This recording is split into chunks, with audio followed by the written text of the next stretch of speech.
The Mi-24 was a successful helicopter, a revolutionary design that kept in service for a very long time. Eventually, this design became old and needed a replacement. The Ka-50 and the Mi-28 would become the main stars of the show. However, after the fall of the Soviet Union plus the crippling economy did not help the transition at all. So they decided to upgrade some of the Mi-24 helicopters to the modern Mi-35 standard. The upgrades ranged from the improved engines to digitalized optical systems and defensive countermeasure kits. This variant of the Mi-24 is still in service to this day. Eventually, Pakistan wanted to supplement its army with some proper attack helicopters such as the Apache, the Viper, or even the Turkish T-129 or the Chinese Z-10. However, due to some political kerfuffles, Pakistan was not able to get the helicopters in time, so they needed a temporary solution for their army. Eventually, Pakistan went to the Russians to purchase several Mi-35s as a stopgap, where they actually got 4 of them in 2018, and now the Z-10s are already on the way. This was the general history of the Russian and the Pakistani Mi-35Ms. Now let's get on with the armors and modules.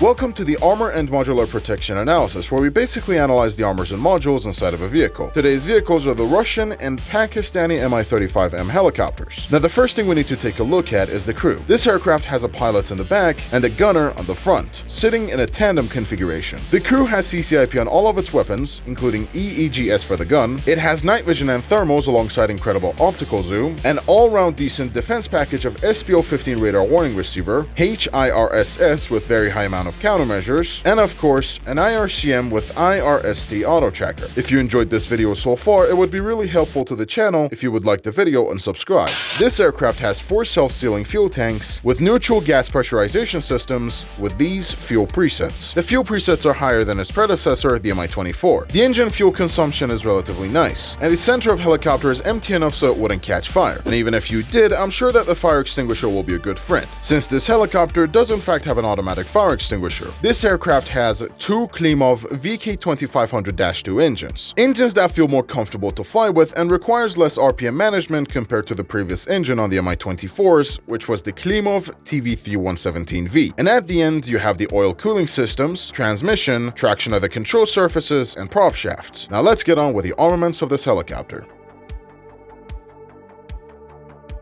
Let's start with the 9 M114 Sturm missiles, 1 pod installed on the outer right wing pylon, 2, 4 or 8 per pod, giving you 8 total. Fun fact about this missile, while yes, you can see the Sturms in 2, 4 or 8 configurations, this missile is not available on the Pakistani Hind, or at least that's how it looks like until you go to the custom weapons menu and select it manually there. The Sturm missile is the basic ATGM you can find on the most mid-tier helicopters of the Russian heli tree. The Sturms are fast, pack quite a bit of punch, but don't have any kind of tandem charge warhead. With that being said, the missile itself feels incredibly well to handle compared to its NATO counterpart at the same BR. Up next we have the Ataka missiles, 1 pod installed on the outer wing pylons, 4 or 8 missiles per pod, giving you 4 or 8 missiles total. This will be your main air-to-ground missile after you have successfully grinded the Sturms. It has more explosive mass, extra penetration alongside tandem charge warhead, and most importantly, it has 1 kilometer's extra range. I don't understand why, but for some reason the missile feels and handles more comfortably despite having the same speed as well. Trust me, you're going to love this missile, as if you felt uncomfortable with the range of its previous missile and felt like the speed is getting wasted,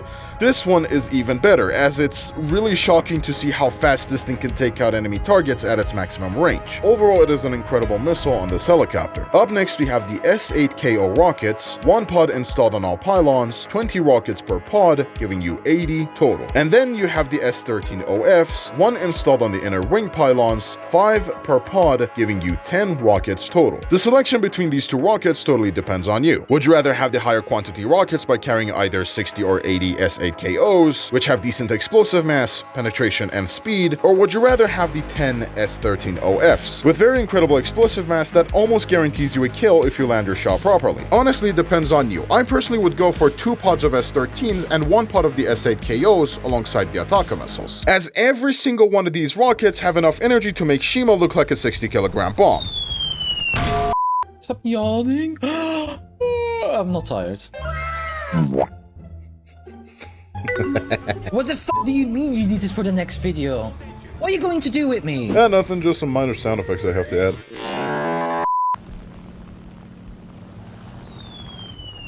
Whoa! Follow my homie ShimakazeTM on Twitch, by the way. He's very close to 10,000 followers, and he's probably gonna reach it in, like, what, I don't know, 20 years? Oh, Bob, do you need a green screen as well? Do you need something else? Do you need, like, a transparency layer? I will bully you until you make a highlight channel. Or maybe I should make a highlight channel for you myself, I don't know. Necessary tangents of me glazing the only Twitch streamer I watch aside, let's have a look at the 9M39 Igla air-to-air missiles. Installed on the both outer pylons, 4 per pod, giving you 8 total. The Igla missiles are basically a Russian manpads that somehow turn worse than the AIM-92 Stinger, has a K-Seeker so you can't lead it, and worst of all, it does not have any proxy fuse. It is something to have next to your arsenal if you feel threatened. Despite all of its negative features, it somehow does decent as well. So I would recommend you to pick up at least 4 of them on the opposite pylon of your ATGMs. And finally, you have the GSH-23 gun, only installed on the nose and the inner wing pylons with 250 rounds per pod and 450 rounds on the turret. I have to say the cannons on the pylons are kind of meh, as they really don't have any kind of guidance. Plus, on top of the fact that it's a GSH-23 and the rounds are pretty slow, I personally wouldn't recommend them. What I would recommend though is to utilize your chin turret as much as possible, because somehow this cannon goes from mediocre to PogChamp of a weapon. The EEGS is relatively accurate and can help you out on destroying the enemy aircrafts or possibly even lightly armored vehicles. Also, for some reason the range is outright ridiculous on this gun. The weapons on this aircraft are interesting, but what about the flight performance? Well, let's have a look at that. When it comes to its flight performance, if you've ever played the Mi-24, you're going to instantly feel like home, but even better. If not, then let me explain it in the most simplified way possible. The Mi-35s and Mi-24 platforms generally have an incredible speed. Yes, they struggle to take off at first if you kick the collective pitch a little bit too hard, but at the end, this helicopter is one of, if not the fastest helicopters in the game. However, this comes at a cost. Unfortunately, this platform is really heavy and the rotor blades are really big, so every time you try to turn, you feel like a landship instead of a helicopter. At high speed, it is almost impossible to turn to the left. However, if you want to do an instant 180, you have to tilt your helicopter to the right, reduce the collective pitch to 0%, and use your rudder to turn. This way you can make your gameplay experience a lot better, rather than trying your best to hump your mouse to the left side, barely struggling to gain an inch to get that ground kill. I'm not sure if this adds to the drag or not, but your landing gears are non-retractable as well. Overall, the pitch control is mediocre, the yaw control is decent, and your roll rate is not good at all. Now let's get on with the Heli PvE. In Heli PvE, this helicopter is decent and can do pretty much anything you want it to, outside of whatever this is. Let's go through all these different objectives and see how this helicopter can perform. Destroying the enemy assaults and defenses should be totally easy for you to do so, as you not only have one of the fastest ATGMs on a helicopter, you also have an arsenal of rockets ready at your service. Of course, you don't have enough ATGMs to get them all, but at the end you can use your rockets and cannon to do the rest. Destroying the enemy bombers and attackers is also easy, but after you launch all of your Iglas, you feel like something is missing, and you haven't done your job properly. In that case, use your cannon to finish the remaining aircrafts, if possible. Destroying the enemy bases is something that this helicopter also does not disappoint. Despite not having any kind of bombs, unlike most of these mentally unstable helicopters, the S-13s alongside the Ataka missiles can do the job enough. Although for some reason the Atakas feel painfully slow to launch them simultaneously. Destroying the enemy convoys is going to be absolutely easy, as once again your missile speed and range will come to good use. Landing and capturing the enemy bases should be easy if you know what you're doing. As I said, this helicopter is really fast in a straight line, but requires plenty of skill to stop instantly and land it as fast as possible. Outside of that, watch out for the enemy Gepards, be aware of those machine gun anti-airs on the canyon map that somehow Gaijin still hasn't fixed. What the f***? And good luck on the battlefield. Now let's get on with ground realistic. When it comes to ground realistic, this helicopter is good and bad at the same time. Good because the Russians have a solid lineup for it, bad because the Chinese got an awkward lineup for it, and you have to brute force this poor bastard into the higher tiers. At the same time, you also have to spit and grab the Russian one, so I guess that compensates for it. Well, let's be honest, if you want to go that much of a high BR with the Chinese, you might as well consider having a look at these two helicopters as well. They have dedicated air-to-air missiles, and if you're not used to the Mi-24 platforms, they can't be a decent equivalent to it as well. But hey, we can talk about the final verdict a bit later. Playing the Mi-35 in its own BR is usually fine. Just make sure you don't up-BR yourself so you wouldn't see those top-tier SBAAs, as even then your missiles are fast enough to engage them really quick if you're in a standoff. Albeit their missiles are fire and forget, so you're pretty much dead anyway. You generally have 3 ways to play this vehicle. You either do a rocket rush, which is pretty fun to do with the S-13s. Oh wait, I forgot you can only go in a straight line like you're in F-104. As weird as that sounds, use the Iglas and the cannon pods for anti-air missions, or use your anti-tank missiles and maximize your ground kills. Enemy forces have captured a zone. overall you have a decent flexibility in this game mode.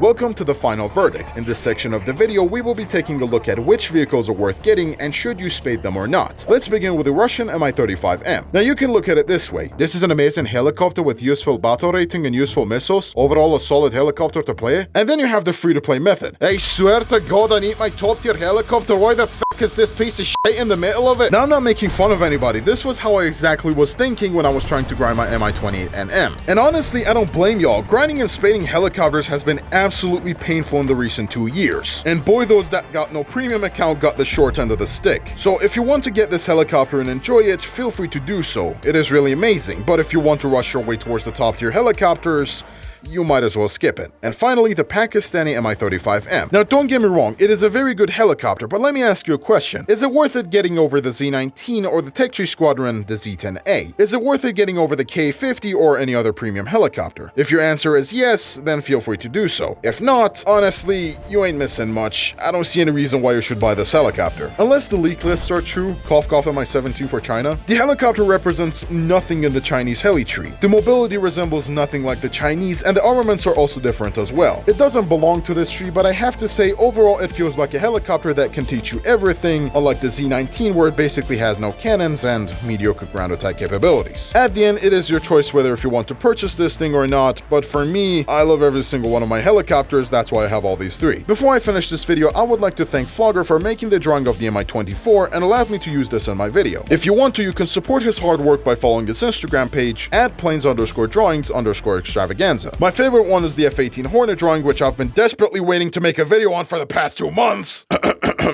God, chill.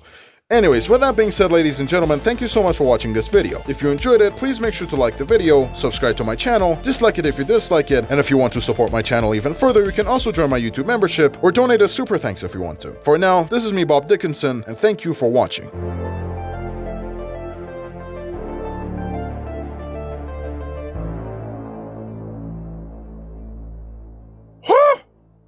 Holy shit, this was fast!